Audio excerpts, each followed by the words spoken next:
Vicky express में आपका स्वागत है। आज की कहानी है नकली तोते की कहानी। एक बार की बात है, एक घने जंगल में विशाल बरगद का पेड़ था। उस पेड़ पर बहुत सारे तोते रहा करते थे। वे सभी हमेशा इधर उधर की बात करते रहते थे। उन्हीं में एक मिट्ठू नाम का तोता भी था। वो बहुत कम बोलता था और शांत रहना पसंद करता था। सब उसकी इस आदत का मजाक उड़ाया करते थे, लेकिन वह कभी भी किसी की बात का बुरा नहीं मानता था। एक दिन दो तोते आपस में बात कर रहे थे। पहला तोता बोला, मुझे एक बार बहुत अच्छा आम मिला था। मैंने पूरे दिन उसे बड़े चाव से खाया। इस पर दूसरे तोते ने जवाब दिया, मुझे भी एक दिन आम का फल मिला था। मैंने भी बड़े चाव से उसे खाया था। वहीं मिट्ठू तोता चुपचाप बैठा था। तब तोतों के मुखिया ने उसे देखते हुए कहा, अरे हम तोतों का तो काम ही होता है बात करना, तुम क्यों चुप रहते हो? मुखिया ने आगे कहा, तुम तो मुझे असली तोते लगते ही नहीं, तुम नकली तोते हो। इस पर सभी तोते उसे नकली तोता कहकर बुलाने लगे, लेकिन मिट्ठू तोता फिर भी चुप था। ये सब चलता रहा। फिर एक दिन रात में मुखिया की बीवी का हार चोरी हो गया। मुखिया की बीवी रोती हुई आई और उसने पूरी बात बताई। मुखिया की बीवी ने कहा, किसी ने मेरा हार चोरी कर लिया है और वो हमारी ही झुंड में से एक है। ये सुनकर मुखिया ने तुरंत सभा बुलाई। सभी तोते तुरंत सभा के लिए इकट्ठा हो गए। मुखिया ने कहा, मेरी बीवी का हार चोरी हो गया है और मेरी बीवी ने उस चोर को भागते हुए भी देखा है।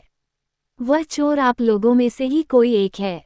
ये सुनकर सभी हैरान हो गए।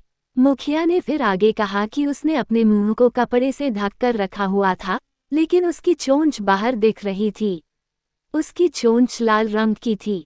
अब पूरे झुंड की निगाह मिट्ठू तोते और हीरू नाम के एक दूसरे तोते पर थी, क्योंकि झुंड में केवल इन्हीं दोनों की चोंच लाल रंग की थी। ये सुनकर सभी मुखिया से चोर का पता लगाने के लिए बोलने लगे, लेकिन मुखिया ने सोचा कि ये दोनों मेरे अपने हैं। मैं कैसे इनसे पूछ सकता हूँ कि तुम चोर हो क्या? इसलिए मुखिया ने एक कौवे से इसका पता लगाने के लिए मदद ली। असली चोर का पता लगाने के लिए कौवे को बुलाया गया। कौवे ने लाल चोंच वाले हीरू और मिट्ठू तोते को सामने बुलाया। कौवे ने दोनों तोतों से पूछा कि तुम दोनों चोरी के समय कहाँ थे?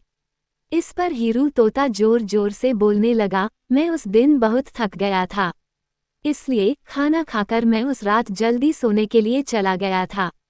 वहीं मिट्ठू तोते ने बहुत धीमी आवाज में जवाब दिया। उसने कहा, मैं उस रात सो रहा था।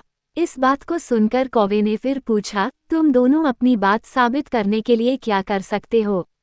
इस पर हीरू तोता फिर बड़ी तेज आवाज में बोला, मैं उस रात सो रहा था। मेरे बारे में सब जानते हैं। ये चोरी मिट्ठू ने ही की होगी, इसलिए वो इतना शांत होकर खड़ा है। मिट्ठू तोता चुपचाप खड़ा हुआ था। सभा में मौजूद सभी तोते चुपचाप ये सब देख रहे थे। मिट्ठू तोता फिर धीमी आवाज में बोला, मैंने ये चोरी नहीं की है। इस बात को सुनकर कौवा मुस्कुराकर बोला कि चोर का पता लग गया है। मुखिया के साथ साथ सब लोग हैरानी से कौवे की ओर देखने लगे। कौवे ने बताया कि चोरी हीरू तोते ने की है। इस पर मुखिया ने पूछा, आप ये कैसे कह सकते हैं?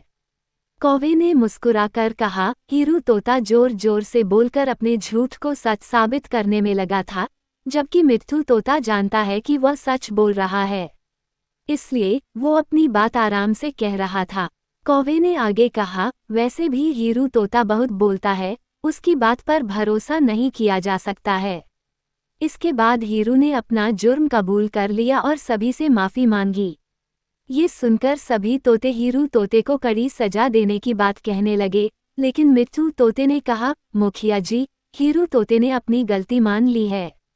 उसने सबके सामने माफ़ी भी मांग ली है। उससे पहली बार यह गलती हुई है, इसलिए उसे माफ़ किया जा सकता है। ये बात सुनने के बाद मुखिया ने हीरू तोते को माफ़ कर दिया। कहानी से सीख, कभी कभी ज़्यादा बोलकर हम अपनी अहमियत खो देते हैं, इसलिए ज़रूरत के समय ही बोलना चाहिए। सुनने के लिए धन्यवाद।